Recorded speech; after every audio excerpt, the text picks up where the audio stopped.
Yei malamu na Sarah, application ya Afriland First Bank et sali na téléphone.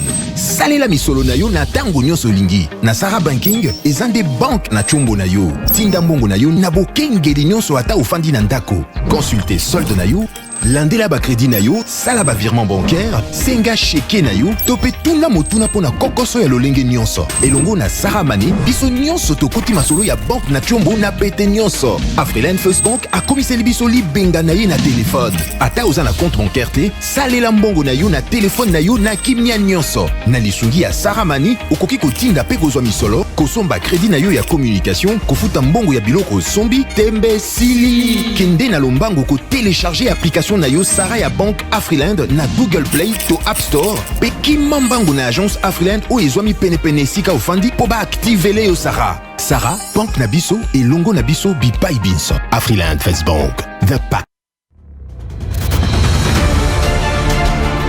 L'UBC, l'université belgo-congolaise, ouvre ses portes à Kinshasa. L'UBC organise 4 grandes facultés: sciences sociales, économie et gestion, développement communautaire et environnemental, faculté de droit, un terrain de plus de 100 hectares, une télévision moderne, une bibliothèque, une salle d'informatique, un cabinet d'assistance juridique. Et tout cela pour faire de vous des cadres émergents. Avec ses professeurs visiteurs, l'UBC octroie des bourses à ses lauréats. Inscrivez-vous déjà, rue Louosi, numéro 11 à 13, à Kassavogo. Téléphone, plus 243 81 60 00 634. L'UBC, sciences et culture de l'excellence. Monsieur Mamadou Sidibé, où vous êtes venu? T'es venu d'abord récupérer mes contenus. Il y a une agence là, je sais pas. Agence de douane. Agence de douane. Quelle agence? Louvunu Export. Namatadi bayo kakombo Louvunu wana baluka moto na bakangaye. Kokende gauche à droite, tu adresse zeka moko. Awa zena matadi. C'est vrai. Avenue Major Vangu. Okay. Numéro 6. Blessing Business. Blessing Agence de douane yesolo. Kende na adresse tout na bana matadi nyoso tout baye bien. Vangu numéro 6. Voilà. Merci beaucoup, M. Jonker. Oiza, agence en douane Blessing Business. Nous allons apprendre à faire le dédouanement et import et export. Solution na yena qui est ezali Blessing Business. Maintenant, les solutions est venue. C'est quand on est ici à la Walla Village. À Tikala Walibel. À Yébisewande Kunangana Bamako. Blessing Business des solutions. Vous êtes à Dubaï, vous êtes au Canada, États-Unis, Europe et partout. Agence de dédouanement Yangoyo, Blessing Business. Vous avez pour ça que dédouaner biloko yaka, vous avez un point à quoi deviner. Rapidité, sincérité, ce que vous livraison à domicile. Partout, place aux alliés. Vous avez un matin d'une avenue Major Vang, numéro 6, commune Nzadi. Non loin, il y a Noguera. Numéro on a vu ces alliés 089 98 33 087. Blessing Business. Agence à douane, bien sûr.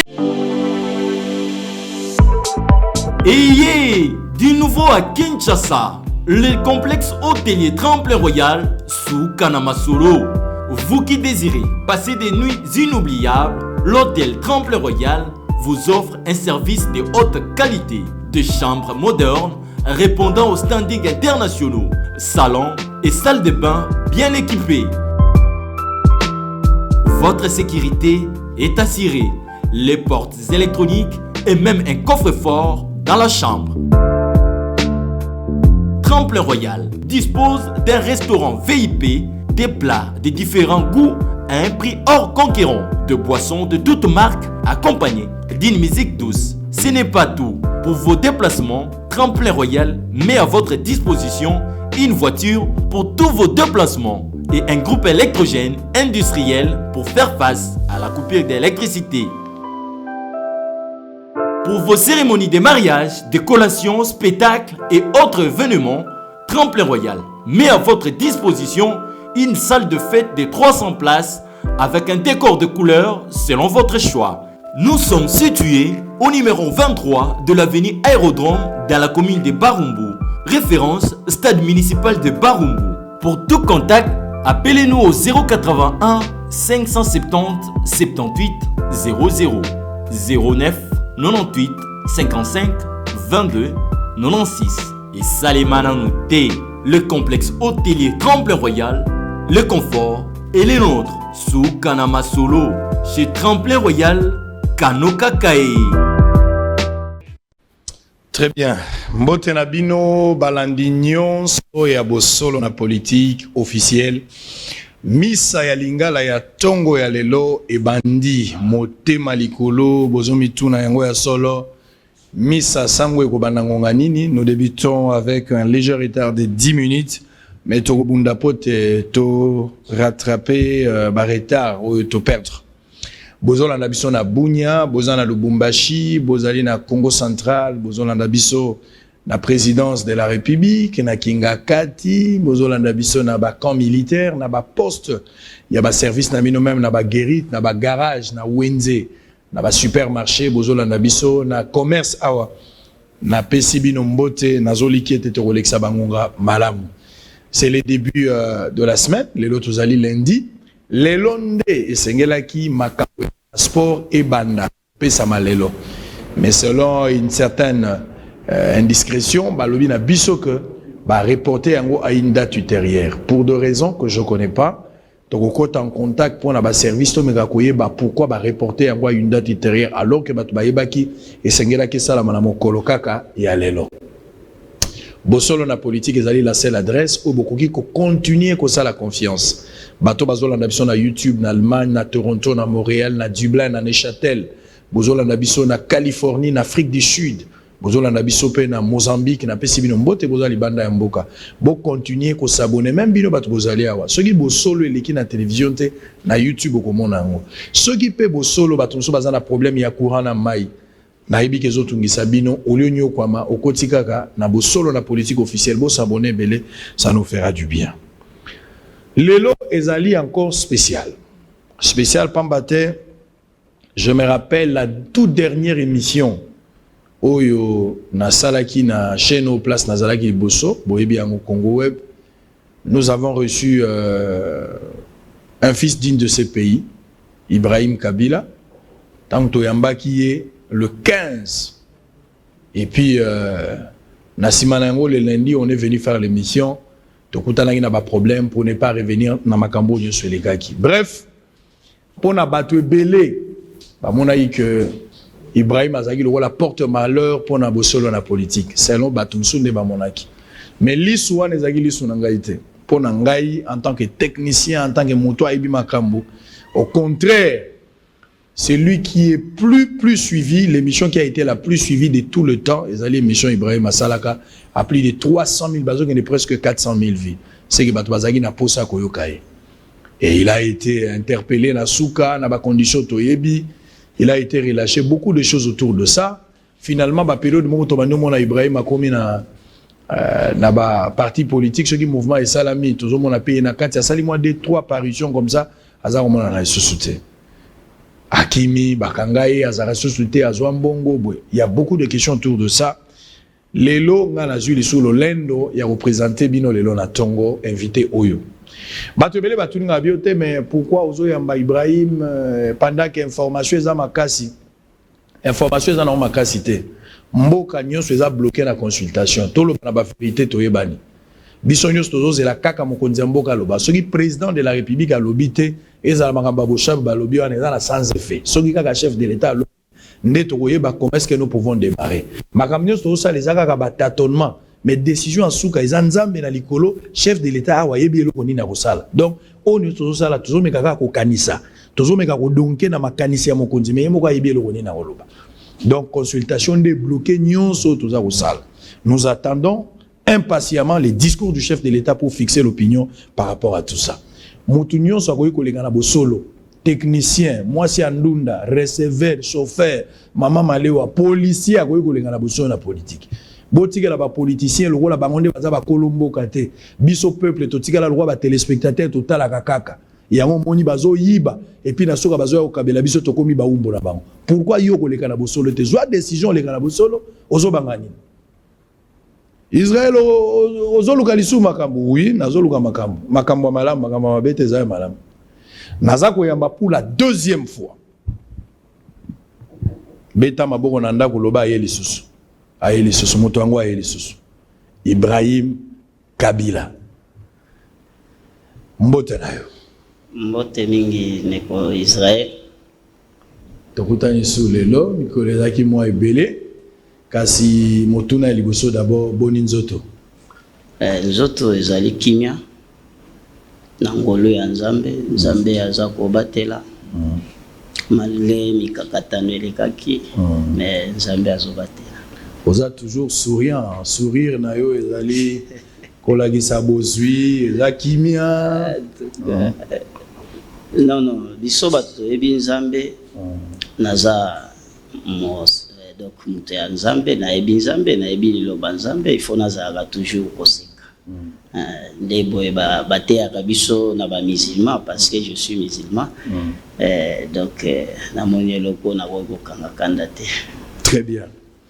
Téléspectateurs, batindi ba question ebele, nous avons reçu plus de 783 messages au Yewuti na WhatsApp, on se Yewuti pe na Facebook, 700 eza penza ebele. J'espère que on va faire de notre mieux pour rester à l'essentiel. Pas mbaté ba question au départ et d'autres. Je vais d'abord prendre les informations du jour avant Kokoba na Ibrahim Kabila. RDC, la production et la délivrance de passeports reportés à une date ultérieure. La famille de Rossi Mukendi saisit de nouveau l'auditorat général des FARDC et réclame justice. ACAJ demande aux autorités de désigner les experts pour enquêter sur la fosse commune découverte en Tsélé. Conseil d'État. Les verdicts dans l'affaire Biro l'Assemblée nationale contre Albert Fabrice Pouela entendu ce lundi. RDC, Union nationale congolaise réitère son soutien à Félix Tshisekedi et son attachement à l'accord cash. 9,8 millions de dollars additionnels à décaisser par l'État pour une livraison globale de seaux de moutons en août 2021. Dossier Mabunda au Conseil d'État.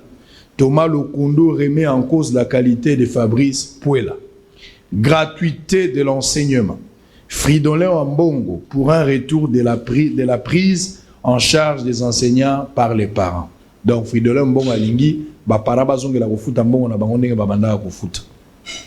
RDC EPST toujours, les CIE4 craint le retour du système de prise en charge des frais de motivation par les parents. Soy ba para bazonge li kofuta mbongo, c'est que gratuité enseignement et sili et kena mai. RDC crise FCC cash. Steve Mbika suggère une rencontre Tshisekedi Kabila à la fin des consultations pour harmoniser les vues. Steve Mbika, qui doit aller vers l'autre? C'est Kabila qui doit se déplacer. Il doit aller vers le chef de l'État, messieurs.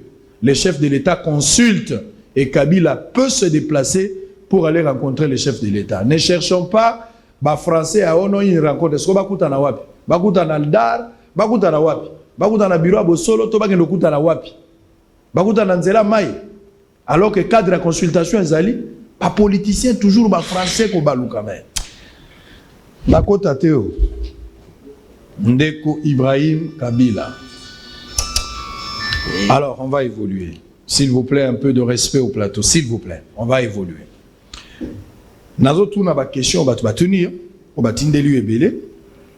Et puis ngala koya kokota na makambo nyonso. Mais avant cela, na ngina yeba d'abord na ndenga li solo. Mbala o elekaki. Tout ça l'émission na yo. Après émission, yo bimi ndenge makambo nyonso kendaki wana. Finalement, au Kangamaka, à l'andaki au place aux Alaki, nous avons souligné le même jour au Bimi, aux Aïe Libanda. La ligne d'abord, batu belé batu ni question bangi baïba concrètement. Nanya funda kayo, bakangaka opona nini, dossier ango et koma wapi. Merci. Kulutu sango na kopesanga lisusu opportunité à koleka liboso etando. OK, bon. Makambo tuninga ya nani afundaki ngai ndenge makambo elekaki nayokaki balobi eza monsieur Mugalu nde afundaki ngai mais abandai koyeba te ke nga nazalaki na baarme na ngai oyo olobaki wana nabimisaki justice ya Congo etali lobi oui mwana oyo mpenza azali congolais ya solo oyo l'état congolais yebi depuis na pouvoir passé. Donc tango ekomaki boye nde sikoyo nga mpe nalobaki nazokende na bino ntina suka nasalaki lisusu plainte contre monsieur Mugalu. Bon omoni lokola makambo ezalaki mpe moto nayaki kovanda nayebi ngambo wana oyo naza kosenga badroit na ngai oyo naza kodenonse makambo mabe ndenge batambolaka il faut nakende na bango na technique. Maître nanga azali azolandela dossier ezaka ka obligé te nga nalekaka kuna mais ti sikoyo tozozela justice makambo eza na justice nde omonaki na kei ndeko na nga nazongi lisusu mpona ya kolandela mpe me ndenge nini parceke nabungisaka biloko ebele bato bayaka bazwaka ngai donc nakoki koloba bayibi nga mbongo na poche biloko ebele bapareil nabungisaki plus de $10,000 ezalaki ya chantier na nga awa na Kinshasa ti lelo etikala bakangi yo biloko nyonso ozalaka nango bazwi na mapapa otikala ata na eloko te. Donc nde natilikaki na justice babenga monsieur Mugalu lokola ye atindaki bato baleve nga na balabala en tant que qui à répondre devant justice et puis justice interpellé azongisa babiloko nyonso oyo naibaki et puis aya na bato oyo atindaki bango nde yango nazozela justice nazana babeta yo bato wana ba oui banda koyebisa yo na natindi bango bazomema wapi bato wana je crois nayebisaki population abi lelo yo koyeba tozomema ona kinga kati mais tant tozalaki na kati ya mutuka na bi mais ata papier moko eza te bozomema ngaka boye zela okoyeba bona omona bato en civil baza bien armé.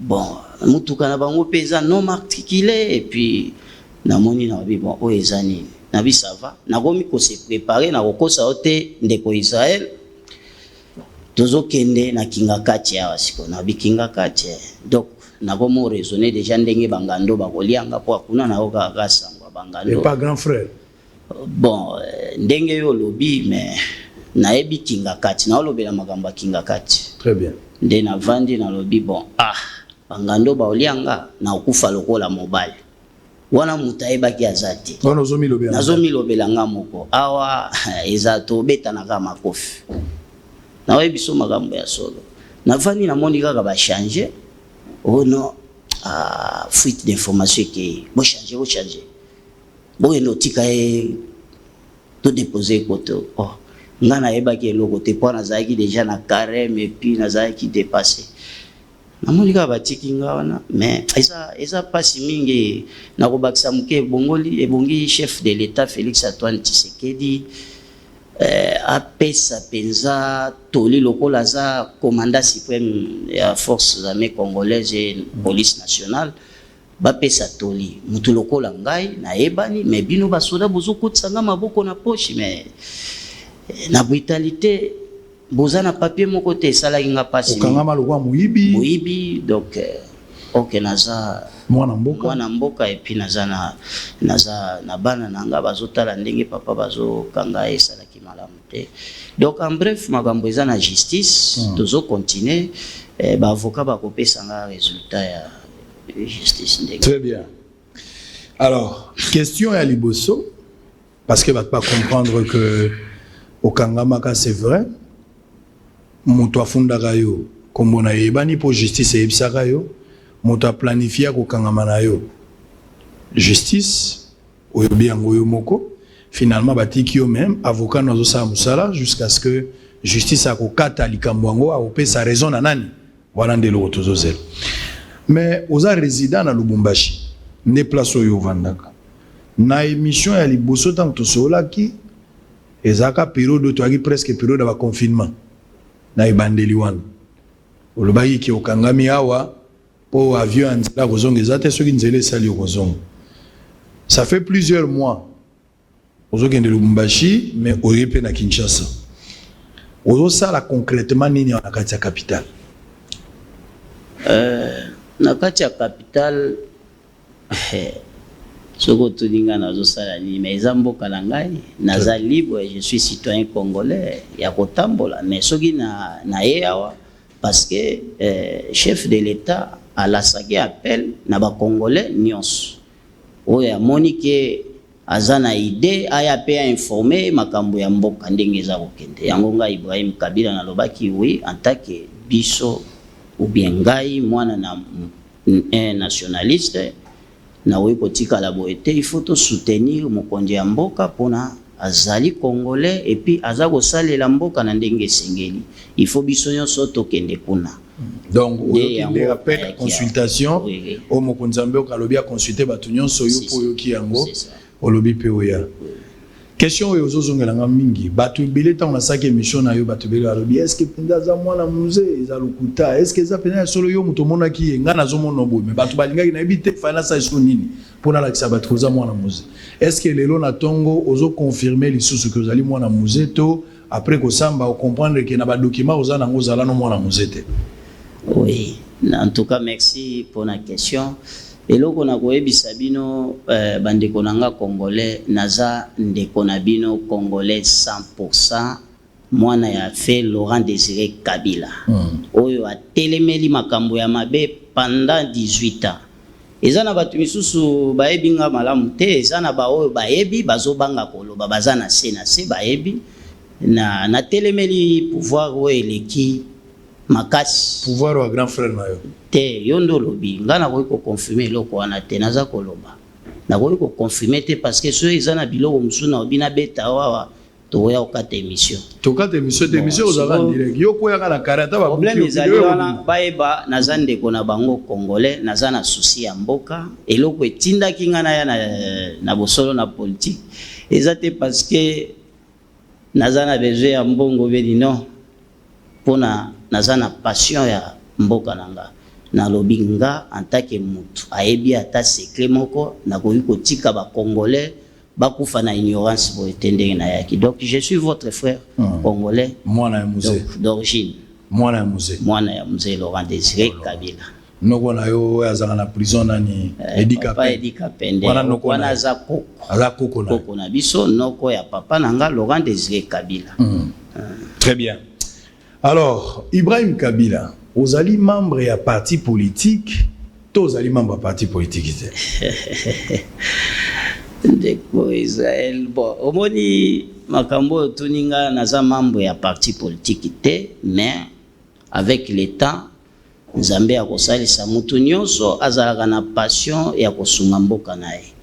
Ata yo ndenge ozali wana ozoboyo lobi na kosala politique te, na kokota député te. Mais ce qui après 10 ans bamoni ke yo ndeko Israël esengeli pona mboka ebonga esika moko il faut basala appel na bino okozala obligé pona mboka kotika ba décision na o kokende ko servir nation parce que eloko eza cher pona biso ba congolais et puis ba jeune bozolandanga eza Congo pona Congo tant susu lobi pe bokomona nga Ibrahim Kabila nako postuler politique ou bien na postuler et vous allez comme sabino te pour mboka esengeli biso nyonso to aider to zalaini nde na cadre wana mais pour le moment vous êtes membre d'un parti politique. Oui. Mais na ba différentes marches au UDPS à salisi na moni présence na yomi obanda ko intervenir na invitation na kanda lokola militant lokola na qualité nini yozo kota ba marche à UDPS à chaque fois UDPS azo saka ba mayon ba komi komona mingi kozali muto à UDPS.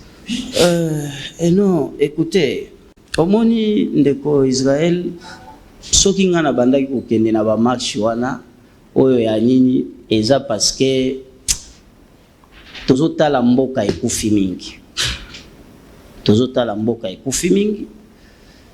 et puis mukolo bakangaka ngai o bayaka ko alever nga na nzela batu basalisaki nga ezali population.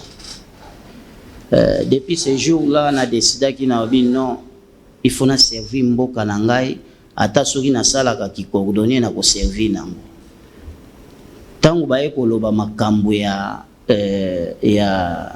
loi minako sakata naye kotala na lobi eza pona nini conseiller na nga ebisinga habité eza pona boye pona oui pona justice eza lisusu te bato bazongela lisusu justice na habité ngai pe na kokende na marche wana nde omonaki nasombi bamateka banini na pesi na landi bandeko na nga bakongolais oyo baza na besoin ya changement. Ok, soki ezalaki IDPS nde organiser marche na ye soki IDPS balingi mboka ezala bien bongana kozala contre IDPS pona nini. Et puis naza congolais il faut na soutenir bango na lobi ngai pe na ye totambola elongo pona justice wana nde esalisaki nga kosunga ngai nazala lelo libre siko soki baedongolo miso balingi babotola justice ekoma ya bango basala ndenge babandaka kokanga biso wana kasapa wapi bazotia yo na ba autorité morale alobi rais anasema donc omoi babiloko wana nde na mulobaki non il faut na soutenir marche oyo et puis na lansaki appel na lobaki non babi mwana muke abetaka mbunda bakolo pe babina na lancé appel na lobi noko na ngai Jean-Pierre Mbemba Ngombo botelemela eloko oyo eza makambo ya président de la République ye mokote eza makambo ya bakongolais nyonso ya grand frère nanga Moïse Katanga botelemela eloko donc nabengaki pe appel na batu nyonso parce que Congo eza ya biso eloko toza kobosa ata toza na makambo na biso mais soki komi pona Congo il faut tozonga eloko moko totala liboso nde tina omona kingai na marche wana. Donc pour le moment makambo nyonso ezoloba pona Congo soki eza pona intérêt Congo oza prêt ya ko accompagner yango lobo za libanda mboka mais soki ozali awa ukotambola batu bakamwa te soki bamoni yo. Bien sûr sali ata la muka sali okipe okende problème ezali te soki pe FCC basali pe okokende problème ezali te soki eza pona intérêt ya mboka eza pona eloko moko parti prité ba intérêt égoïsme donc nako soutenir. Très bien. On va revenir, mais d'abord une dernière question avant peut-être topé ma pour la minute on a comme lingezo malaba TV batwazo tuna ba yebi ke bambo de obeta mawa ndengo za na no lobité o eza ba 15 premières minutes ba yebi ke tangu Ibrahima alobaka batebela ndanga o Israël lukaka makambo ya mbiso Ibrahim oui makambo ngo yango makambo malamu nde na lukaka neona na lukaka ya mabete ya malamu ba yamba Ibrahim te ba oto ya mbaka balalanga na cimetière po ya lekate azape kongola ko koleka na yo pe leka ozobanga ni depuis passage na yo nazongana na likambo ba plainte baki otanga na mbongo ya grand frère asungaki mwa mke mais kota suka nde komaki mwa pasi. Est-ce que après avoir koleka na bosolo à part arrestation wana démarche moko esalamate ata na ba intermédiaire pour ba kutatio na grand frère bokutana na grand frère bosolola na ye ata na téléphone ba grande sœur na ba tante mususu ba benga yo te pona boloba ke boza famille moko longo eloko ni esalama na famille après koleka na yo na bosolo tukande ko Israël tango zo ebisa ngai grand frère c'est que yenda ebisa ki ke nga petit frère na ye on a voulu poser aux questions mais bon ce total na âge ya za grand frère na yo bon ce que za grand frère ndenge mboka ezalaka ba grand frère mboka baze belé donc ce qui a bien saka ngai nga na kendaki na tata mwasi na ngai na grand frère lokwa nga na grand frère na hotel nazolo ba grand frère ya yo ya tata na mama surtout mingi kota bon grand frère nanga azalaka na Nairobi mwana ya muzee ya liboso ya mobali azali bon nakoki koloba liboso te parce que ye na Etienne il faut soki bavandi bakoyeba nani aza donc entre bango mibale wana et puis ezali bongo soko ebisinga likambo okutanaki bapesi yo mbongo te na lobi na makambo mbongo te est-ce komaki quand même ke babenga yo quand même moni ya makambo famille ba yaka na mingi na TVT mais kanda olobelaka peut-être na sima nango démarche makambo évolue yango moni ovanda na yo quoi non eza pona bongo te question ozotuna ngai eza question moko piège et puis technique omoni ngai na ebisaka bino soki na bimaki na télé eza te pona nazangi mbongo oyo mukenza mbe apesinga yango na vivre kana yango na tangisaka bana nanga et puis nabimaki te po abayeba nga naza nani te nazalaka na besoin wana te bao bayebi nga na Kinshasa o bayebi nga bien nayaka nasali makambo na nga nabimi nazongi Lubumbashi kolobaki mutu akutaki ngai te baapel nazwaki baapel ya famille nazwaki appel ya papa leki na biso Dieudonné abengi nga o te nalingi il faut tokutana tosolola namonaki déjà eza malamu te nazongisi na biyo en tant que papa tangu omoni likambo eza moko alobi boye luka oyeba vérité ezani ntango mosusu yo oyebi mpe makambo mosusu te pourquoi boza ngambo moko nabaki nakotuna baconseiller na ngai soki baconseiller nga nako naza na baavocat bayebisi nga tasio eza mabe okoki kosala eloko wana te tika navandaki na ngai ti navandi nabandaki kovanda na kobatama po nabandaki koluka nga makasi ntango ngonga ekoki nabi bon sécurité na nga eza na l'état congolais. Très bien. Nakendaki na ministre intérieur pour na informer que nalingi nazonga Lubumbashi. Bon, naluki numéro ya ministre intérieur malgré mikolo wana zezaki na makambo ya Kingabwa batu bazo balingi basazalaki un peu chargé. Bon, nalobi tosolo na téléphone naobi excellence nalingi nazonga yo en tant que patron ya sécurité nationale ministre intérieur il faut boye bandenge ni bo sécuriser nga parce que boye bi nazo kene na intérieur ya mboka ya na biso grand frère Moïse na pesi mbote ya passant bo mona ki ndenge ba koteli na ndako bon nga peso ki na kei ekoki kozala nini baki kende problème ezate si y a un problème pour passer na ba service ezana tokoyeba ndenge ni ya kosécuriser nde nakendaki donc nabosani la question nanga na ba soki contact mo esalama ki na famille après passage à Bosolo. Oui, bon contact wana kaka nde na ebisio nde na yaki kokende tango abengi nga tokutana ki pete na kei bon tango na kei nakutanaki na baleki oyo ya ngai bana mususu ya musée lokola ba Adrien Kabila Kanambe azakuna parce que bokamwa bobi na lobi Adrien Kabila Kanambe ndenge ni parce que musée Laurent Désiré Kabila papa na biso azaki na camarade nae kombo nae Kanambe le suite tango akufi nde alobaki non il faut na pesa kombo moko pona souvenir ya camarade na ngawana nde apesaki camarade na kufaki liboso akufaki liboso nde aye kopesa leki na ngawana azana mama na ye mususu mama na ye aza muto ya este kuna aye kopesa ye kombo na ye Adrien Kanambe Kabila apo akanisa la camarade na ye c'est ça camarade na yo na botaka te non camarade na ye na botaka azaka na bana misusu donc naza si toyebi eza histoire ezali donc camarade na bana na ye bomesana na bango pe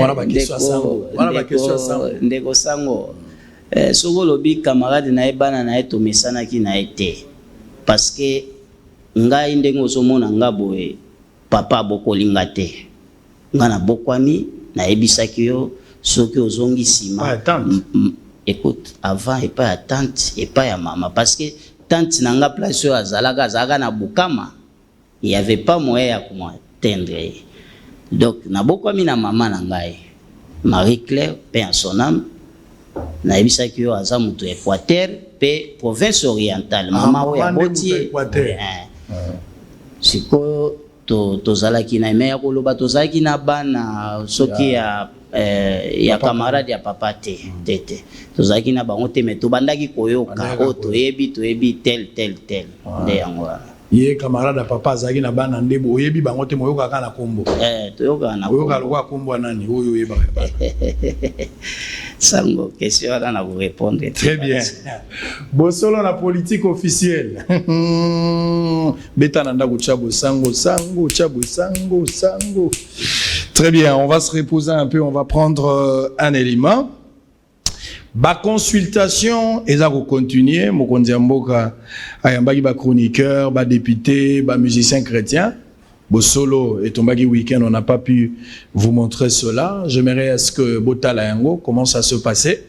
Et puis tout à l'heure pour continuer. Je rappelle ici que nous avons reçu sur ce plateau, sur sa demande, Monsieur Ibrahim Kabila, aye koloba politique il peut, azakoloba ngolelo, et puis azoloba après arrestation naye, qu'est-ce qu'il est devenu, parce qu'il a été reçu pour la première fois dans Bosolo na politique, batte belé pour na bango. Chacun a interprété à sa manière. Balinga Ibaboma Ibrahim et que Ngai Sango Mokonzi n'a planifié qu'il y ait arrestation à Ibrahim. Bon Ibrahim on va zongi sondeni. Nzela ou ratembo bazonga ngomba lebele. Pour na likanisiko kolo lisoso manzelo barata on a liwa ozongatin. Pourquoi Ibrahim est revenu et pourquoi nous avons accepté de le recevoir? Kinshasa biloba loba biloba. Yo mwana mobali na mwasi koloba. Ofungoli munokolo anda kwa si chambre na salon kaka kotonga biloba loba. Ibrahim azongi te. Ngana zate biloba loba. En image et puis on se retrouve après. Les consultations nationales initiées par le chef de l'État Félix-Antoine Tshilombo Tshisekedi dans le but de créer une union sacrée pour la nation se poursuivent sans embâche au Palais de la Nation. Le week-end dernier, le président de la République a reçu plusieurs délégations de la classe politique et sociale, dont les caucus des élus de Kinshasa, la délégation de vice-gouverneurs de province, la délégation de Banakin, le musicien chrétien et la terre politique Roger Lumbala pour ne citer que cela. Devant la presse, ces hôtes du chef de l'État se sont exprimés en ces termes. Je pense que de manière unanime, nous souhaitons la dissolution de l'Assemblée nationale. Nous voulons absolument que le président de la République puisse avoir une majorité parlementaire au sein de l'Assemblée nationale pour qu'il puisse nommer un informateur qui va identifier une majorité et former le gouvernement. Ce qui est beaucoup plus important aujourd'hui, le peuple congolais doit savoir que l'objectif majeur est que nous restions dans l'unité en République démocratique du Congo parce que nous voulons la paix. Le souci du chef de l'État, ce n'est pas de requalifier la majorité. Il nous a clairement dit qu'il n'est pas là pour créer un nouveau parti politique, encore un regroupement politique. Il a juste un souci de lancer un mouvement, un courant qui doit permettre à ce que le peuple congolais puisse se retrouver. Et loko ya consultation ezali e bandeli ya ba congolais ba zongela mboka na ba boto la mboka na bango e bandako kene déjà. Ya mi balé na ebisié que to ebisié na mémoire na biso que masolo ya FCC kacha bomango. Et que par conséquent a désigné un formateur moko qui na ko dégager majorité na parlement pe na sénat, na pardon na assemblée nationale, un formateur wana et ko ça en sorte que et permettre ya nommer premier ministre ya Sika. Peut-être au bureau ya Sika ya sénat na bureau ya Sika ya ba kozana population. Il faut que nango tina suka po mboka ezala libé ezala ezwa ila nango yo tobungisaki et puis la rappeler que Sal Tozalaki en tant qu'historien que nanda ko wana des places Tozalaki des places ba déclarer indépendance à Congo le jeudi 30 juin 1960 musala o mokonzi mboka zo sala tolingi elekana kimia pona mutu nyonso moto alingi kimia soki kimia ezali te yeba ki ezane loko mote malamu e kosala na kati ya mboka na biso biso tozo souhaiter que intérêt ya mutu nyonso toute tendance confondue toyeba ko se retrouver pe mokonzi mboka atikala lokola papa na kati ya ndako pona bana nyonso. Et j'ai donné les mémos au nom de tout le monde et de l'église de Réveil Réformé au Congo dont je suis évêque. Et je lui ai expliqué qu'il a la charge de ce pays. Le peuple attend de lui, il n'a pas droit à l'erreur. Et ce peuple-là, pour qu'il puisse atteindre les objectifs, je lui ai donné certains points qu'il doit respecter pour qu'il puisse réussir sa mission. Et parmi les points, la sagesse, l'écoute, l'intégrité, le mixage, l'écoute des gens. J'ai parlé un peu beaucoup de points, 7 ou 9 points. Et à la fin, ce que j'ai aimé, au début, avant que je commence, il m'a parlé directement. Et quand il m'a parlé certaines choses, ça m'a plu. Et j'ai constaté une chose qui m'a encore plu, c'est qu'il écoute. Il était trop attentif. Il m'a écouté, il m'a répondu et je le soutiens. Je n'ai jamais dit que le président de la République, l'ex-président Kabila reviendra en 2023. Non, j'ai dit, je l'ai vu revenir ou indirectement, mais dans les jours qui viennent. C'est le journaliste qui a ajouté le 2023 pour je ne sais pas, pour faire son show, mais au fait, moi, je n'ai pas dit ça. Et nous sommes venus d'abord saluer l'initiative du chef de l'État pour ses consultations, mais aussi lui demander de ne pas tomber dans des accords qui prennent le peuple en otage.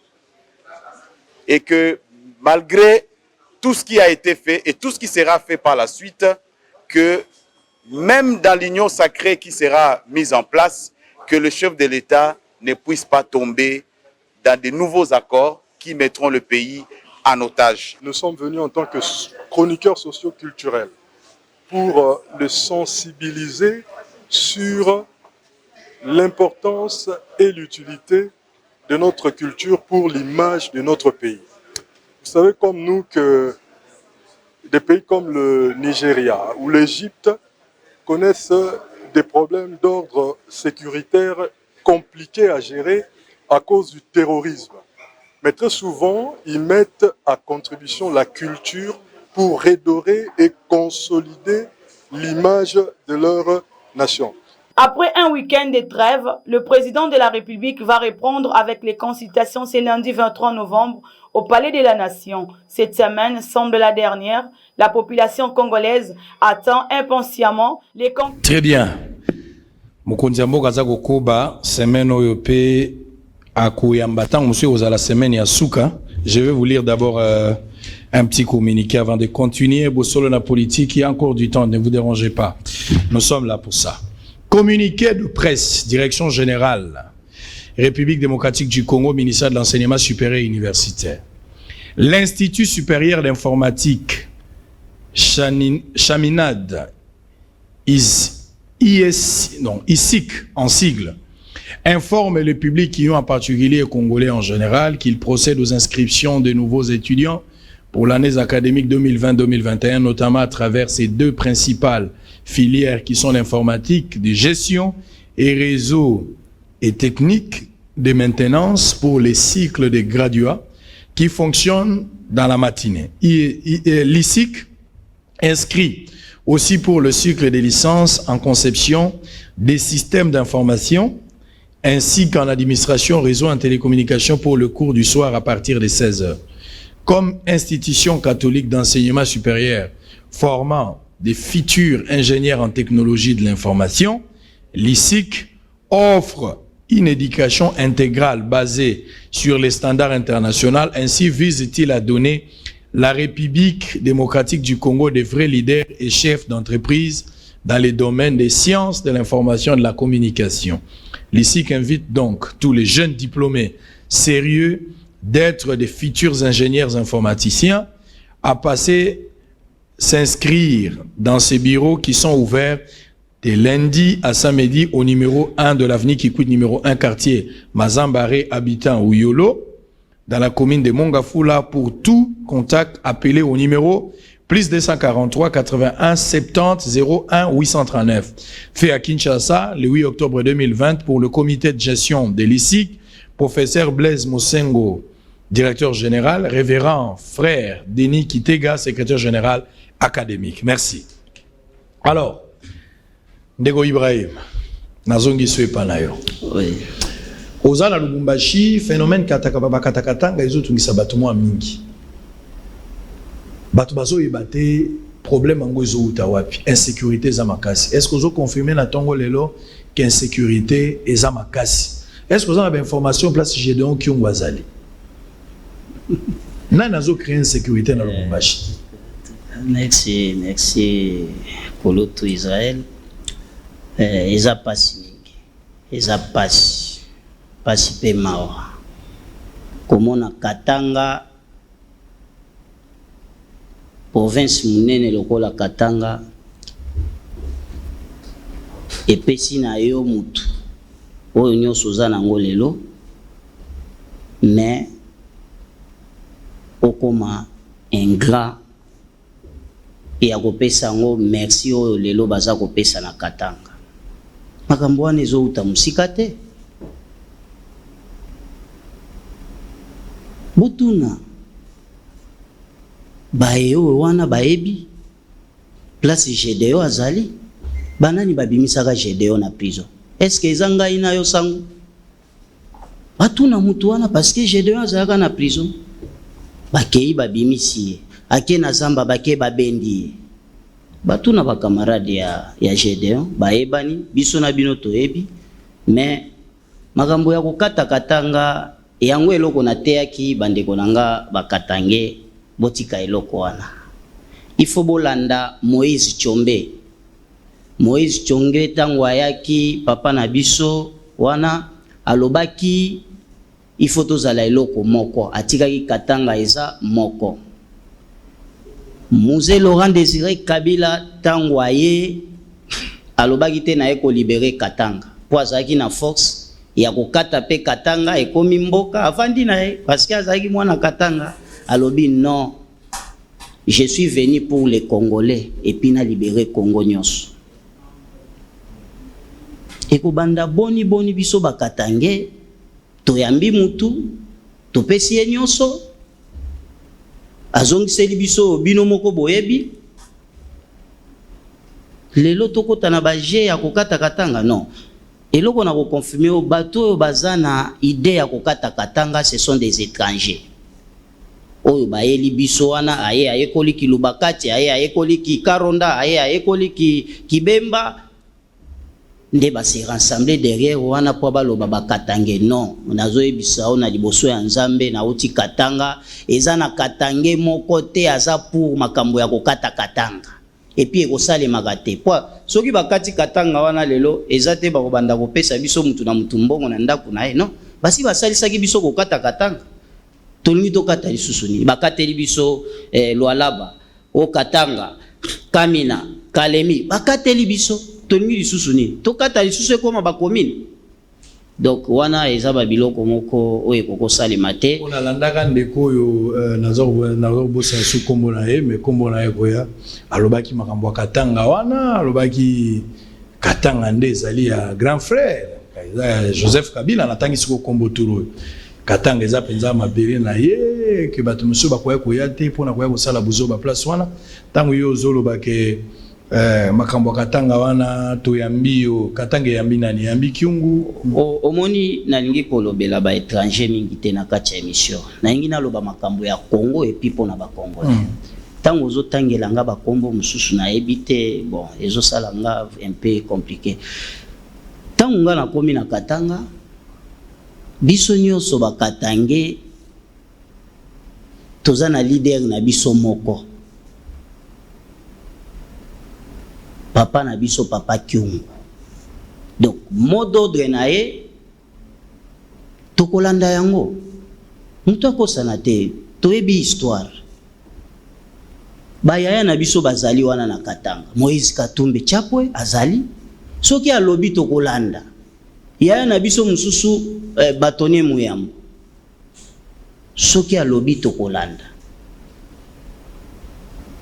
nga moko Ibrahim naza pe na bato oyo ngai soko lobi pe bakoyoka soki na lobi pe bakoyoka siko totika kozwa popularité ya Mzee Laurent Désiré Kabila totie yango ekomi ya biso non Mzee azana musala na ye oyo asalaki ya ye moko ezate soki ba problème yeli biso tokoma kokimela na kombo ya Mzee justement pour lobi deux choses na zo mbango poto betango lobi likambo moko ya gratitude na bide so bengi nani engra mais makambo gratitude faut éviter ngopo chala mwana été justement interpellé pour na likambo yo en tant qu'artiste bien ndeko sango tant tozolo ba ingratitude tu sais oyebi ndeko nanga Katanga epesi biso mingi Congo en général epesi biso mingi ebongi biso ba Congolais oyo ozobenga ma Congolais omituna na saleli mboka oyo nini eloko nini na kotika na Congo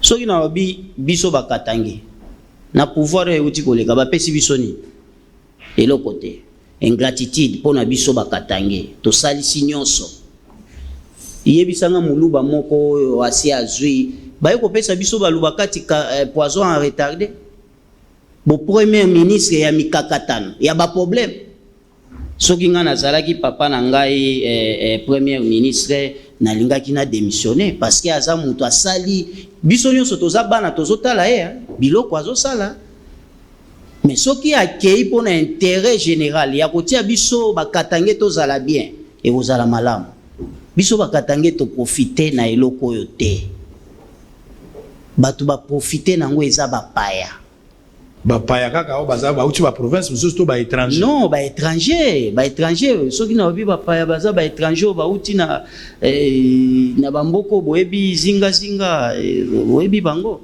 Très bien. Olobi likambo musée le père ou musée Kabila akufi. Son fils a remplacé Joseph Kabila à Kitani nae. Simalelo Félix Tshisekedi pe asali musala wana. Alingi osala na mo étude moko comparative entre musée le père combat nae politique. Joseph Kabila mwana nae grand frère nayo. Oyo pe asali musala 18 ans sur le plan politique continuité à papa. Na Félix Tshisekedi asali 2 ans na pouvoir. Nani penza ozomona azali nationaliste, banani bakomba na bango ekokani, banani babundi po na mboka, banani babundi po na mboka te. Bao bazaki binemi ya mboka nini basali, bao pe balingi mboka nini oyo ozomona positif o bango basali. Merci ndeko na ngai. Retiré nanu makambo na oyo ya koconfirmera ngai olobi grand frère na o Joseph Kabila. D'ailleurs bino moko ba congolais bondimaka ete tozoyoka bino na ba radio komona soki kanambe soki nani siko oyo ya kopesa nga makambo kilo boyo oyo kondimisa ngango na ebite yango na senga kabino na lobi soki aye tumekie kuna teste nde tokoyeba. Mais soki ezaki ngai na yoki bien te ko na lobi soki aye ndenge na bandaka kosenga po na yeba epenza za po ngai soko talinga kaka bomoni na congolais ata soko ebisinga ke oza mwana muzete mais na oketombe kaka na makila congolais selo yo mais ba misusu penza soki aza mwana na muzete ozala nani aza pe congolais te ozomona yango tolobaki turo d'ailleurs na kosenga na assemblée na biso il faut ba voter loi moko mutu alingi akende acha candidature na présidence il faut to sala et testa den po toye ba oza congolais ya solo po ba doute na sommet à l'état elongwaka po mko msupe to ya koloba o président Félix aza congolais te e banda kaka boy mais ye po na o wanga na eza pasi mingi parce que to mona papa na yao so ipotali mtu na eza kaka lokola ya papa na donc bazada bana na basini et puis soko ke lisusu musika koyeba ke mutu asali malamu aza kolandela idéologie ya mboka ya Congo epesanga soni mingi pepasi tango moni bitumba ya musée le père tango na moni question nga ezali yango wana ngala koti ba biloko yoka yango na webisa wana yone muto bimisi biloko no ya baden wana bon na te nazomsi yoka kamuke parce que lelo na ningi kolobela mingi ya dente ba den ba teste ya den wana na sito donc to sito yeba bino Congo boyebi ke muto ya boy seke ayebi a teste salama ki déjà e salama na kinga kati ba résultat pe bozo nazo ebisa ba salaki ya bango na kinga kati bayeba osolandaki ba émission na bango tende ba bandai kolobalo bayaki na ba papa ba uti kananga nini ba uti na ba Tanzanie wapi bayaki na ngina répondre na question na ba komba yango nde luko na bengeli komba oyo musée asalaki ezaki komba noble musée tango aye na pouvoir tango mutu nyonso ayaka na pouvoir abotoli na makasi ezalaka nanu atia maîtrise tango aye kotia kimia avandi ayoki pe mbelela ya bana mboka musée il faut sala boy batu naona il faut tika bango aye kovanda lisusu ayoki lisusu mbelela ya papa Etienne Tshisekedi pain à son âme ndeko na ye congolais ayebisie mon frère attention avec ces gens là futa bango bapesa o facture bazonga avandi abi oui ndeko nanga olobi makambo ya solo bato oyo na okomona bango baza compliqué tango musée abandi abanda kolongola bato wana pona kolanda idée ya ndeko na ye papa Etienne Tshisekedi wa Mulumba basali nini eumeli pete musée ekokufa mais ndenge toyebi musée soki a kontinaki ti lelo mais tolingaki tozala bien pour Congo déjà abandaki kozwa valeur toyo kokende bazweli biso mutu biso toyebaki te nazoloba toyebaki te parce que tozalaki bana mike tosutuki kaka yaya na bino yaya siko tango yo za mwana muke obando yeba yaya na ba acte na ye aux autres la paix bomoni acte ezaka boye donc yaya azaka boye te boye otalobi aza mutu ntango mosusu molimo mosato ekotela rien ekoti pete eloko moko te okomi kotuna bamikolo ya famille otuni boye boye eza ndenge nini bino mpe bosi bozwa moke te nini siko successeur na biso nani po mwana nyonso ntango okomi kokola ifo tunaka biloko wana ozoyeba papa akufaki bo ozoyeba histoire mais toye komona eloko te tokoti na makambo ya mboka tokomi kotala siko surtout ngai natalaka mingi ndenge papa na nga Laurent Désiré abandaki kosala mosala nazwi mpe natali na oyo bazoloba soi-disant ndeko na biso natala ndenge azosala ese azolanda idéologie ya papa nakosa ote tango sango mokonzi namoni 0 sur 10 nabi en tout cas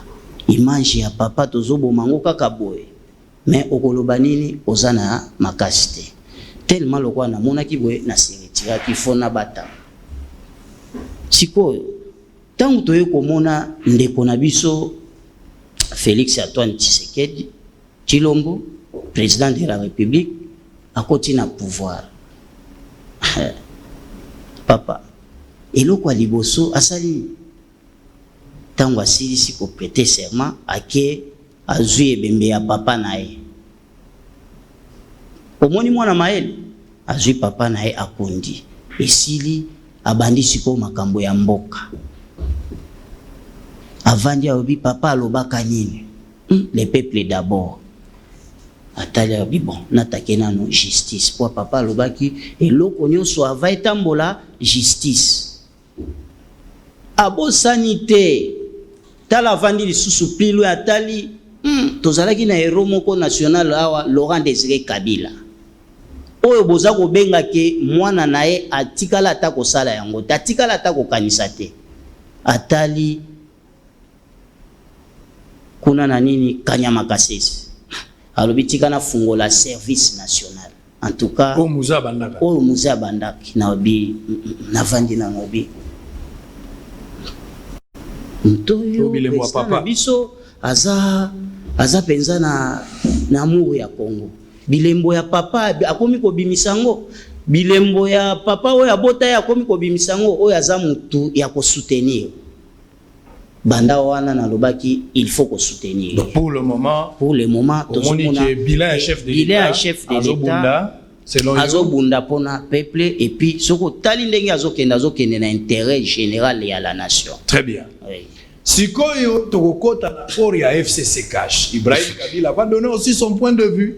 Israël retourne à épée consultation. Oui, monsieur, c'est un Congolais. On va lui poser cette question. Le 5 décembre, dans la Kakabino, dans le Bagi que, tout ça là qui est anniversaire, 80 personnes, il y a besoin de la politique, c'est la première édition. Mais dans qui engagement, le rôle public, elle est là qui a le mais comment se fait-il? En fait, finalement, nous avons pris une décision. Le 5 décembre, donc dans 2 semaines, le 5 décembre, nous organisons deuxième édition. Il y a fête. Il y a 2 ans, Bossolo na politique et Gozala na sablière. Bogozoa publicité, ce qui l'obité mercredi ou d'ici la fin de la semaine. Bogomo na yango. Participation na Gozala sur invitation. Voilà, Bomoni wana tokendaki ko tourner spot nango na lobi na yo ke précieux à côté tina kati ya maya sololi na requin. Abimi libanda ndenge bozomona wana ba drone mataki likolo. Nazalaki na équipe place tozo sala misa Capernaum boyo kaka yango wana tala Capernaum ndenge nazokende koluka ba ekoli na Capernaum yango wana. Donc le 5 décembre un rendez-vous à ne pas manquer. Tombola maboko na ndako nazotuno question mbongo yo za na poche vrai ou faux eza yo soko eza yo lia yango le 5 ozobomela nani mbongo wana parce que soko kufi lelo bakola so veste ya kala basombi na kato pe ba pasoli yango na singa po ebembe akokaka veste te fu ba pasola yango na singa lia mbongo na yo mutacho mundu ki azate le 5 tozala biso nyonso mais sur invitation Olingozo invitation numéro de téléphone 081 355 26 32. Tozwa kaka 500 personnes, il n'y a pas demandé à reprendre part. Barré des bus, ils allaient place tozwa bato toko makuna kubanga pona bus te aller-retour transport ezali ya kolia pesa na kati 500 personnes va reprendre part pour le abosolo pe golatama. Et ça le 5 décembre bobo sanelo ko anate na kozela bino mingi. honorable Ntingi Pululu alekaki ya mikolo euti koleka Ntingi Tingi baza koyokana te na moto azalaki soki secrétaire général ya parti na ebité na qualité ni nazalaki nango je connais pas trop sur lui mais ba koyokana te et finalement na koyokana na bango te et komaki makambo mbongo il semble que ye oyo azalaki ko prétendre kozala président ya parti ye nde abengaki Ntingi na téléphone asololi na Ntingi otende eza boye biso futo sala effort tokende koloba makambo na compte à chef de l'état consultation ngo pe bato ebele bake sincérité donc babenda moi le chocho ndeni ba obenga moi pekunya ba ozongo ndeni to ça la déclaration moko to tiki Kabila to soutenir Félix Tshisekedi mais il faut moi cagnotte ezala Israël lobi cagnotte oui ngaite terme bimi na kati ya audio TV za radio ta boyoka yango mais ami balé José Makila aza na kati ya scandale moko oyo bato ba confirmer awa ngaite bato ba confirmer il paraît-il il semblerait boyoka na kati bolanda ces deux éléments boyoka audio ya Ntingi na bato SCP tant pour na zotanga la bino article batindeli biso ngala zotanga kaka ndenge na tanga constitution ndenge na kotanga article bokoyoka ikosala bino pasi à tout à l'heure vous avez nani le président ya parti ya frappe ya nini ya AB ya donc ne pour le vision de représenter AB pour répondre à l'invitation président en tant qu'une institution parce que c'est une idée salvatrice qui peut sauver le pays. Et même bon, à Zaganaka, tu as parti à l'IOTA. Tu es un président parti. Donc, yo, et même bon, on a un. Vous avez délai, papa. Le téléphone est délai. Vous avez pour le voter. Donc, il peut se déterminer. Mais c'est un année, comment on va faire Fati? Non, Ngaï, et même bon, Bama Jizundaya, honorable Boudou, Nanani. Na mama leta je crois. Bon siko yelo la kisanga siko lobini na nyoso. Oh, yota la, ere biso ma invitation ko ya. Ndeti ko to evise siko no kanyote za. Kanyote. Ko biso to fe. Alors, ce qui va la libino, yo bakula na yote okoloba. Tu n'as pas quitté le parti, tu n'as pas quitté le regroupement. Non, tu n'as rien fait de tout ça. Hein? Ah, ok. Mais je ne peux pas dire que je qui doit changer chaque fois. Papa. Je te dis la vérité que ce qu'on rêvait, on dit Kali.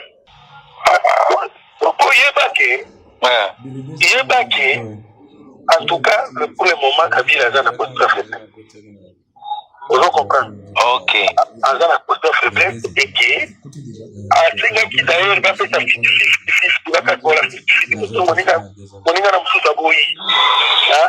je te dis, je suis avec des gens qui sont tout près de lui.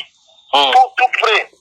Et ils vous disent que c'était rancunier, ils n'agissent que pour la séparation. Ok. On porter bagarre pour l'année. 3 mois. Vas-y.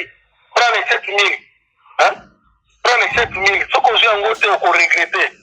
On a mis bébé célébration de Bosso. Prends les 7 000 signes. Hein? Tout le monde, j'ai pris l'argent, mais je ne vais pas faire ça. Eza mawape pasi. Compagnie na biso ngai na koti na compagnie depuis na 1987. Na vandi na bakonzi ebele. To vandi banda série ya Maréchal du Zaïre, Mobutu Sese Seko. Toke Laurent Désiré Kabila. Joseph Kabila aye. Tant Joseph Kabila aye makambo nyonso ebandi ya ba conseil d'administration. Na kala toka na ba administrateur pamba. Sikoyo to komi na conseil d'administration. Sikoyo makambo nyonso ekomi bazo komona lokola bango nde bakonzi ba patron ya ba entreprise. Or baza organe ya contrôle. Bakomi kosala musala oyo direction générale esengeli asala. Bazoko zo net makamesa ko lekana département na biso na Matadi awa na port maritime. Muntu oyo bango moko batindi oye moko diligente audit. Eye awa basali audit. Ba Monique mbebe zali. Na mbeba wana bazimo mikano ba suspendre batu wana. Na suspension ekomi 15 jours. 15 jours ki nga koka ba bango sur 15 jours. Bon, bon lever avant que 15 jours monsieur koka ba lever mesure. Ba lever communauté non. Oh, mais bino bosi bosi nan ko enquête est là pour comme ça to ba makamuni eleki kuna pour être ceux qui sanctionner bo sanctionner mais bazo ko sa makamuna ndenge na bango lelo oyo muntu oyo ba agent bazo ko lela ke yete azonga balingi bazongisa ye oh muntu oyo batindi awa ingénieur ou tito umba di malanda biso to senga ki était bango mo batindeli biso tan batindeli nostalgie yé oh muntu tango zalaki ya makambo saki tala boy atongaki bake asomi ba autogris asomi ba portique makambo nyonso biso bajika tobi non mais c'est Diken dans la messe Jean-Pierre azonga juste assez asali mikolo na ye 8 ans et koki avant d'aluka ce qui le kola le bakaza manager akende pe ko tombo na ba département mususu oyo esala ke lokote akende pe ko tombo la kuna atika nanu matali tota nanu bato ba yesika baya ko sala tota la ndenge ne ko kende mokonza mboka nazoko lela mingi po yende mutanu makaba na ordonnance José Makila Soumanda Bien, merci beaucoup précieux Mouyoko. Je vais lire quand même cet article avant de répondre pour la consultation. Avant Tossilissa. Scandale à l'ONATRA. José Makila Soumanda réhabilite Jean-Pierre Dikenda après avoir goûté au pot de vin d'une valeur de $120,000, semble-t-il. Accusé de mégestion et de détournement des deniers publics, M. Dikenda Jean-Pierre, directeur provincial de la SCPT Matadi, a été suspendu en date du 29 octobre 2020 et M. Umba Tito a pris relève à l'intérim le 11e mois 2020. Alors que le conseil d'administration devrait trancher sur les rapports d'audit initiés par lui-même sur la gestion du port de Matadi, en date du 5 novembre, José Makila, président du conseil d'administration de Surcroît, s'impose à la réunion et chasse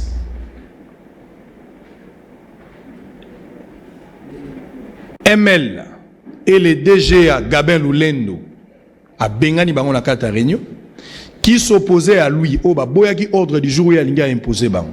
Cet ancien ministre des Transports en pleine réunion change l'ordre du jour. Ça c'est José Makila selon les informations.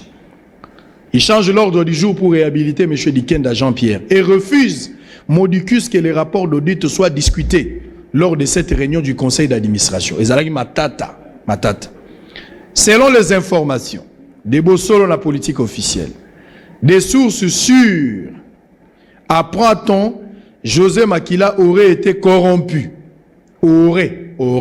Il semble que, aurait. Avec $120,000 et une nouvelle Jeep par M. Dikenda Jean-Pierre. Selon ces deals, une fois réhabilité, M. Dikenda a promis à José Makila $60,000 chaque fin du mois. Sachant que les agents ne veulent pas de lui, M. Dikenda Jean-Pierre réhabilité de manière cavalière par José Makila s'est fait escorter au port de Matadi avec des koulouna, selon les informations à notre possession. Incroyable mais vrai, en ce moment où le fils du Sphinx de Limete, Félix Tshisekedi, du président de la République, se bat nuit et jour pour la fermeture des ports illégaux et clandestins afin de donner sourire à cette entreprise où les agents accusent plusieurs arriérés des salaires. Et il est impensable, voire inadmissible, que des corruptions pareilles se déroulent au détriment de la survie de l'entreprise. Les agents et cadres de la SCPT qui ont revu le sourire pendant que M. Umba Tito assurait l'intérim ne savent plus à quel sein se vouer. Vous pouvez aussi contacter bosolo.cd. Tant on a eu qui a pessinga moté ma passe. Soki makambo na tangeza solo. Président de la République, alors vous devez regretter d'avoir nommé José Makila à l'ONATRA. Si cela est vrai. Si cela est vrai, nayo qui passe. Et puis, Bengani Gabel Loulen, si monsieur, il a été chassé, selon les informations. Ndeko Ibrahim Kabila, toujours que Malem déjà la souka. Consultation, Mokonzi Mboka, azalaki na coalition na bandeko ya FCC. Bazui pouvoir, Mokonzi Mboka bani ko travailler na bango. Kasi Mokonzi Mboka yeko sala discours moko, alobite le 2 novembre ndenge Mboka za ko kende ya moni yango malamu te. amoni kaza na volonté ko bongisa mboka mais batu na ye o azana bango na coalition baza ko bloquer. Est-ce que yo pour moni bongo que FCC bazo bloquer chef de l'état wana ya liboso ya mibale mokonzi mboka azuli kanisi ko consulter batu na kati yana batu ebele o baza ko linga bato bazo ke des consultations babi mokonzi mboka boma libala ya FCC na cash ezali sous te po ezali mariage moko diabolique. Point de vue na ezanini. Et puis pourquoi jusqu'à présent bino bana musée mokonzi mboka pa consulter binote. En tout cas, merci Koloto Sango. Na makambo etali consultation ya mokonzi mboka bengisaki à la 5e appel na peuple pour na ndenge na makambo na bango bayokana ki obiso to ebite eza malamu eza eloko moko malamu eza eloko ya ko encourager ya féliciter parce que mwana mobali azalaka nde bongo alakisaki vrai sens na ye ya kozala congolais.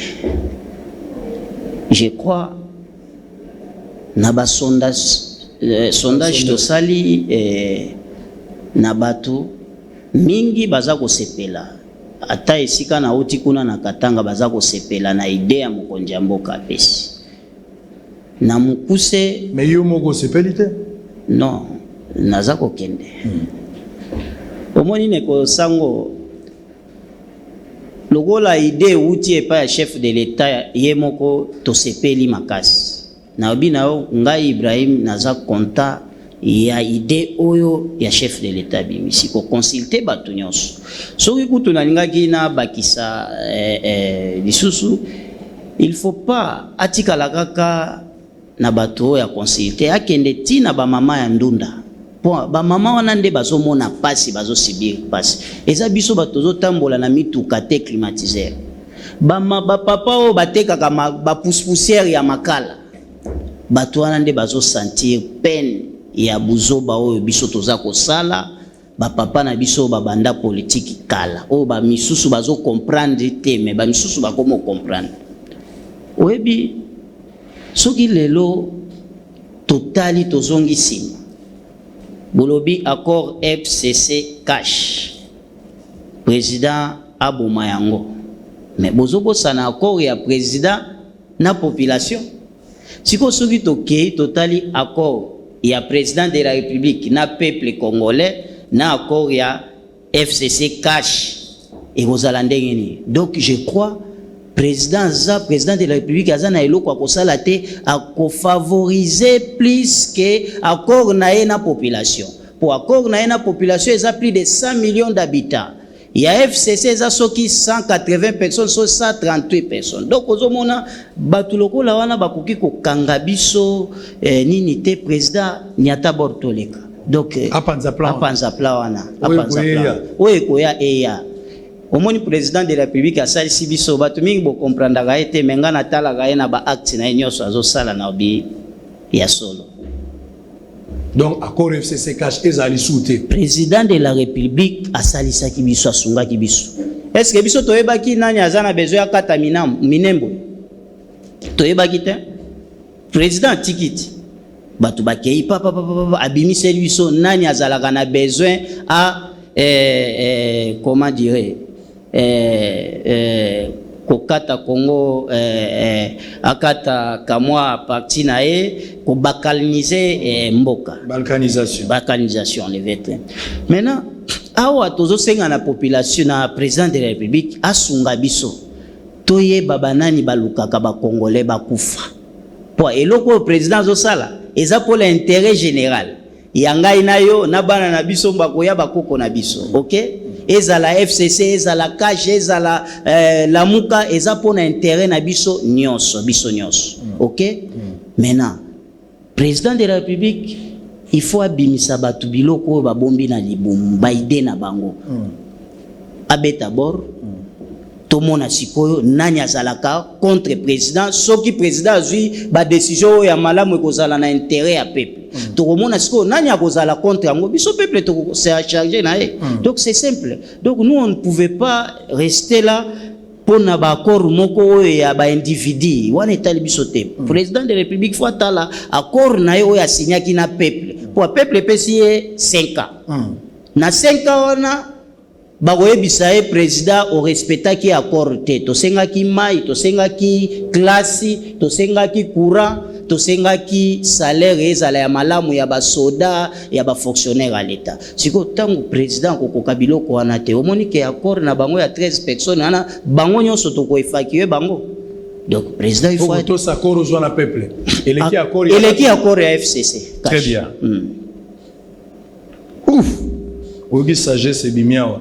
Si tu invitais même certains politiciens à raisonner entre l'accord et le président de la République na population, na accord et le président de la famille politique, ni nyango za accord et le président a méga honoré. Question à beaucoup répondre là. Honoré Mvoula, tu peux répondre à cette question. Eli, beaucoup qui Eli Okenge, bon répondre à la question. Là, Emmanuel Kabila, répondez à cette question. Je vous la pose. Chikito Moustachuno, répondez à cette question.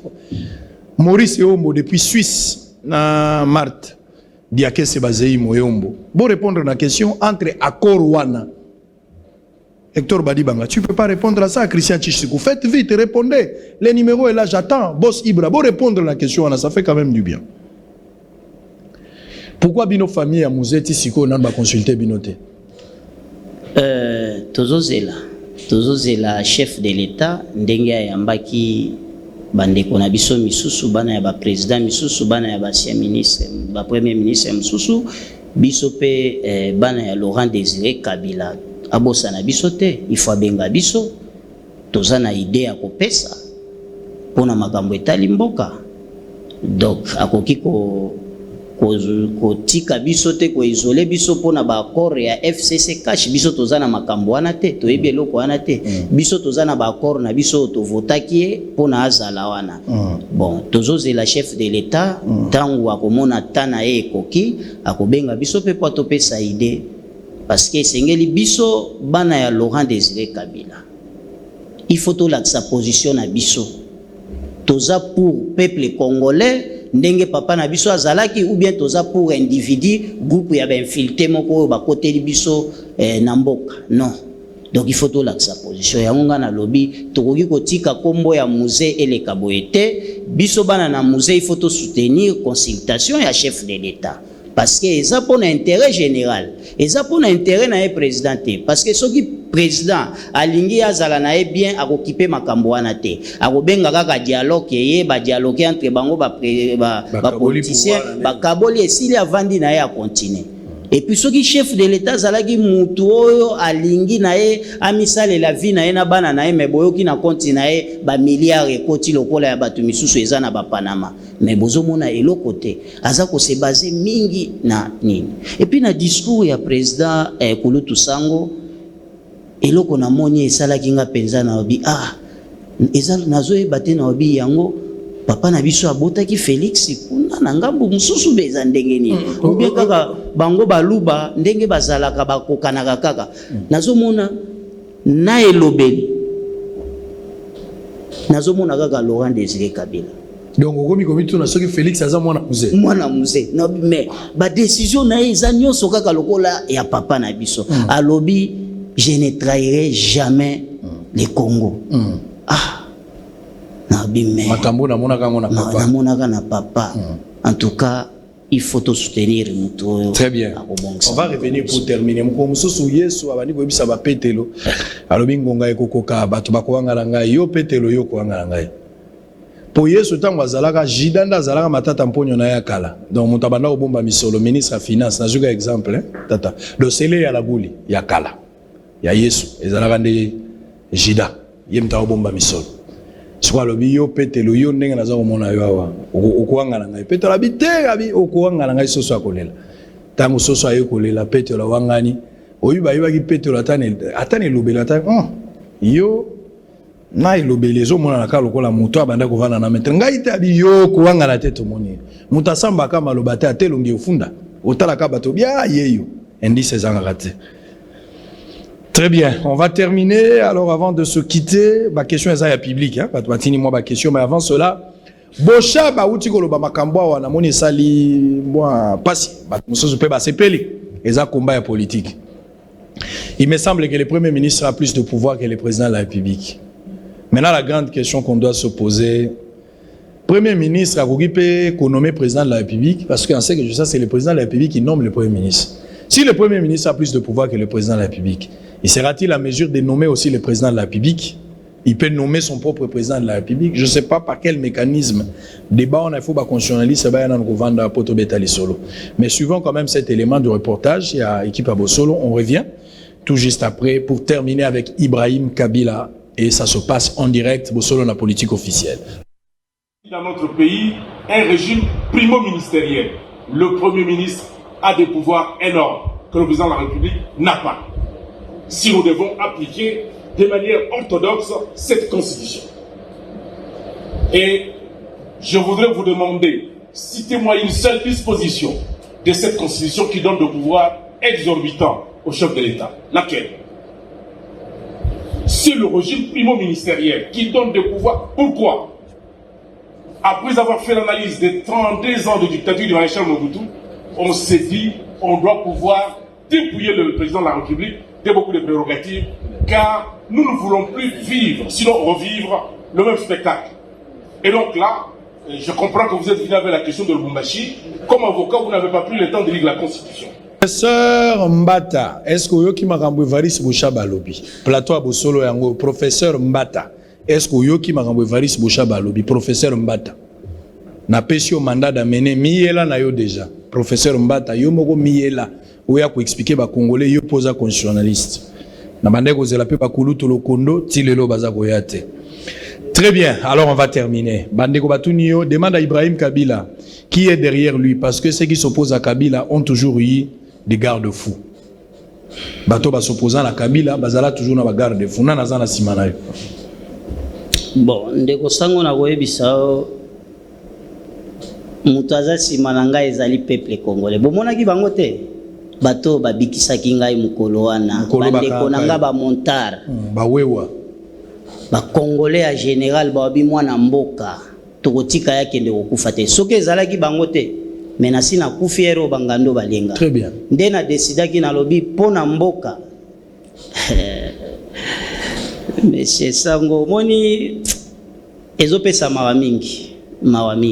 Yo mutu na mokili kolinga te kaka olia etondi yo tie komi kosopana ba misusu bazolela kuna te.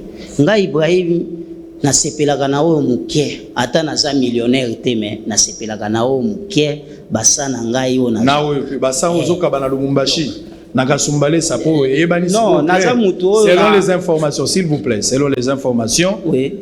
Après passage émission à Bossolo na politique, il me semble que il semblerait Bayambaka bino et pas pasteur Mugalu, bande kumusu baboya kokende yo moko kendala, il paraît-il que ozwala obendalar okenda Lubumbashi o izola bandeko te ndeko omoni komba oyo eza komba ya peuple hein. Biloko na lobaki eza biloko ya mukete ya masekite oyo na kokende nazwela yango mbongo. Ngai Ibrahim nazwa mbongo. D'ailleurs nga soki na yaki kolobezaki pona ngai Ibrahim te bapesa nga mbongo. Na bandaki koloba pona bandeko baza kuna na Lubumbashi ti lelo kutu na vérifier baza na nzala. Yango naza kosenga na bato oyo bazwaka mbongo ya musée kwa tokene na bango na justice. Bazongisela musée mbongo na epo bana na bazala bien na famille na enyoso. Baza konyo kwama. Ngai na koyi kozwa mbongo ya Mugalu te. Mugalu asali nini na famille Kabila? Eloko te. Mbongo nyoso ya famille Kabila ya maison civile bandaki koya se Mugalu azana mbongo akokoki corrompre ngate. Et puis soki ezali kaka pona corruption na koki koleka na bosolo na politique te.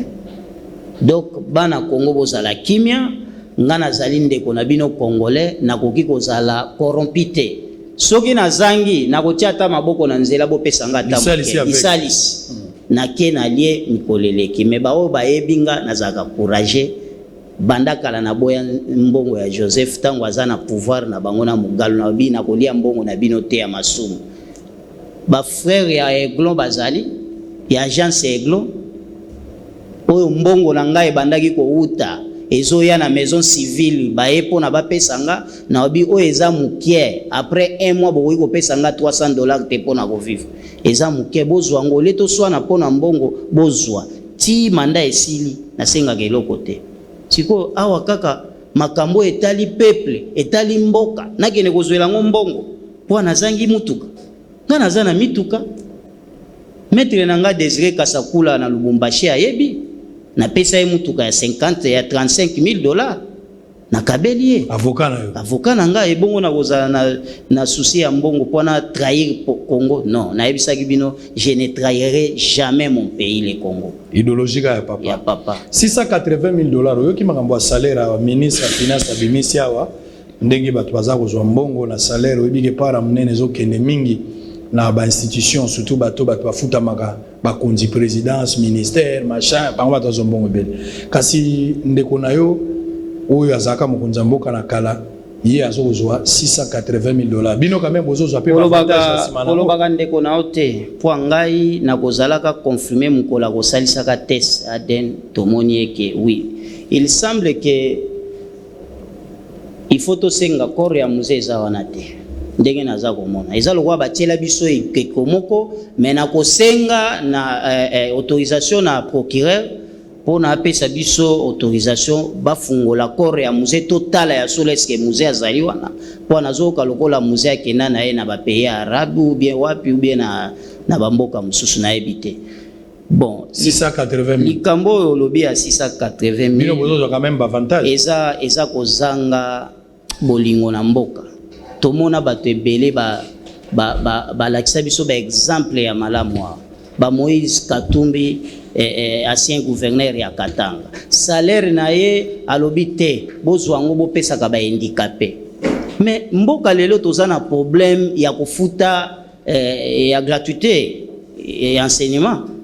Mais pourquoi yo mutu moko okende kozwa $680,000? Donc yo moko conscience na yo okoyiko ya teke olobi ngana lingi mbongo wana bopesa ngate bokotsa ngo na trésor public parce que ozape na mbongo ebele ndenge tozoyoka toyebite soki eza ya solo tozoyoka na ba Panama 80 entreprises nini mais yo okoki kotikela ba congolais te ata 80 wana ekotaka na kesa leta ta musuba ko kosalisa bato baza na ba hôpital tozape na makambo ba coronavirus. En tout cas, mawezangi biso. Tozaka autorité morale, conseil moko ya malonge zate. En tout cas, babiloko loana ngai na koyiko senga na chef de l'état il faut annuler babiloko na ba revoir babiloko wana. Très bien. Ba pesa ga ata 6,000 ekoki ko salisa na ba besoin ya mike. 6,000 ekoki pona e parce que mbongo wana ekosunga ba congolais ebele. Très bien. Biloba. Biloba congolais koloba na makambo vérifier te kaka koloba et puis soka zoloba muno kwa fungoli bonda kwa 6 chambres na salon koloba loba mukie yoka ebele ndenge to sali no émission awa plateau ezali armé jusqu'au dents basoda batondi rakati ndenge tosali. En tout cas turo nayaki penza lokola mobali ya oui nayaki nayebi batu ya mitema mabe bamesana na régime na bango ya kala ya koaleve batu kosala batu mabe bazokanisaka lokola baolota ndoto lokola bazali. Omoni na Afrique basimbisaka mutu pouvoir te pesa ngai na koya kozwa ngolobi tango zoya kozwa yo moko obaluki doko okomi prisonnier bosakana na Afrique te awa iloko ezate naza bien naza mwana mboka naza à l'aise. Très bien. Donc, polémique ezalité, Ibrahim Kabila yeyo en bonne santé, a sali émission na ye azali kozonga. Na yo kate ote eliko meeting aérienne nde zwaki Ibrahim na meeting aérienne ekendaki na ye. Ayaki malamu azozonga malamu. Eloko ezalité. Au Israël, au piégeaka Ibrahim, armé jusqu'aux dents, aux ouaka béret rouge, aux ouaka béret vert, koloba. L'État est un facteur qui sait résoudre les choses. Cet homme ici, il est congolais, il a le droit de s'exprimer de la même manière, nous recevons tout le monde dans Toyambi, à l'obi maramnaï. Asili ici, à Kozonga, et puis l'obi to kozo invité Mososo, à Koyabo solo na politique. Oui, ndeko. Sango naganisi avanaya awa na mekaki nanu température kotanga yo moko. Nayebi ke oza congolais. Okoki kolinga te ko trahir ou bien au sacrifier ndeko na yo congolais. Po ndenge toza boye biso na yo makile ezoloba ki Congo ezoloba déjà. Ata tango ba recensement ko ya biso na to kokima te. tokokende bameki biso okoyoka na machine kobanda kolela ko ole bandolela roi donc omoni sikoyo yo okoki kosala nga mabete nazalaki na yebi na babi azandeko ezaka ka temps musuka mwa chweke succès matinde bazoyokela zuwa mais eloko moko eza te tombola kasi maboko tosilisa blanc yemba na ndako tombola maboko beta makasi ya bitango machine koya na recensement congolais soko cheka loboko ko soki pe oza étranger cheka roi blanc plus blanc que neige. Le 5 décembre tokoyembango bozanga te le 5 décembre participer sur invitation et vous allez bien. Ndeko Ibrahim Kabila, vrai ou faux, ou tu vois yawa que ba trace au monaka na musée les pères au moni yango et pas Félix Tshisekedi et que siko yokomi kutu komi tout n'est-ce que Tshisekedi aza mwana ya musée te. Oui. Soki na lobi bongo naza komona elateli. Ozo comprendre batu bazo yango te na ndenge ni elateli kaka lokola ya papa et puis ba décision ye aza kozwa azolandela kaka ba décision ya papa Etienne ya musée Laurent Désiré Kabila ya Balumumba azozwa kaka azupe na ndambu ya Mobutu Sese ko papa na biso mususu lokolo donc soko ye na frappe ko frappe ndenge ya zawana kwa ndenge ngana omona ye oyebi singa ike accord à FCC cash. Il faut tout ça la comparaison entre accord au président Zanangona peuple. Oui. Na accord au président Zanango FCC la cash. Apona na wana mibale yo PC conseil apona nde ya peuple. Oui, ngana PC apona ya peuple pour peuple nde aza souverain donc souverain. OK, le peuple est souverain. Donc il faut apona o ya peuple. Mutu moko abangisa ete. Mutakoyi ko bangisa président de la République azate papa. Azana signature. Oya kosala nde yango biso tokolanda tozalaki na ba occupant babandai kosala biso makambo nyonso tosengi na 2016 tosala élection baboyi omeki kokende babeti na basango eloko oyo esalanga pasi mingi sango kobimisa ye na kati ya église kobenda ye na banzambala na ye esalanga pasi tomonaka yango lelo tolingi tozongela su makambo epi ndeko sango limbisanga eza na eloko moko biso bakongolais tobosanaka ntango nyonso. Tozalaki na Lumumba, premier ministre azobundela mboka akufaki to négliger biso ba congolais. Tango akufi tomoni pasi oyo tomonaka.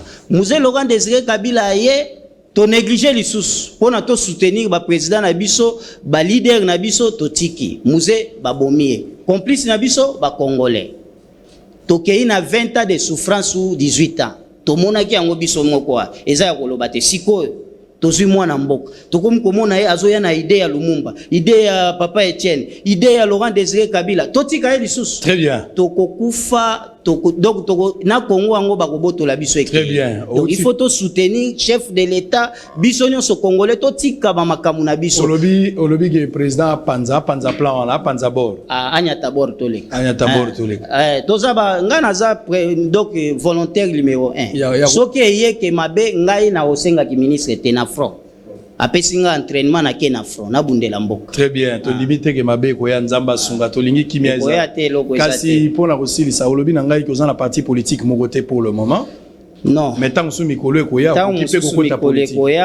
Tokokota parce que toza na passion ya Congo ya mboka na biso soki kosenga ekozala mais bobanga te nazali wana pona nala musaba jeune bayeba ko réclamer droit na bango bino ba jeune bayaka epa na biso ba 5000 francs ba 3000 francs bango bazokende kuna biso ba jeune bazokanisa biso te donc jeune nyonso na sengi ko banga te oza D6 très bien bundela mboka na yo place nyonso ezali kotika kaka te batu ya kala wana bafanda kaka babongisa mboka solo na politique ya lelo ekomi na suka bo s'abonner belé bo tala ebele bo kota penza ebele sango mokonzi.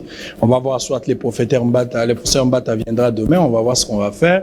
Docteur Mounyangi magamba Covid-19 ezongi fozongi la biso nano Adolphe Muzitu sera peut-être notre invité cette semaine. Tose la paix Excellence Bitakwira qui sera aussi de retour. Plein de surprises pour cette semaine à ne pas rater bo solo na politique. Bobo Sanaté les 5 sablières deuxième version.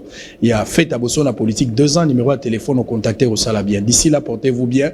Ngabo la zone de Ibrahim na keko zongi saye. Les lois au Kenya chauffeur musuno te kaka ngai boko na kati abetse batour totamboli na biso on va manger soki akenga pe na ke pour vous rassurer na zui mokano eloko moko ekokoma te nzambe akosunga biso kimia na mabota na bino tokokutana mbalo ekoya bye bye.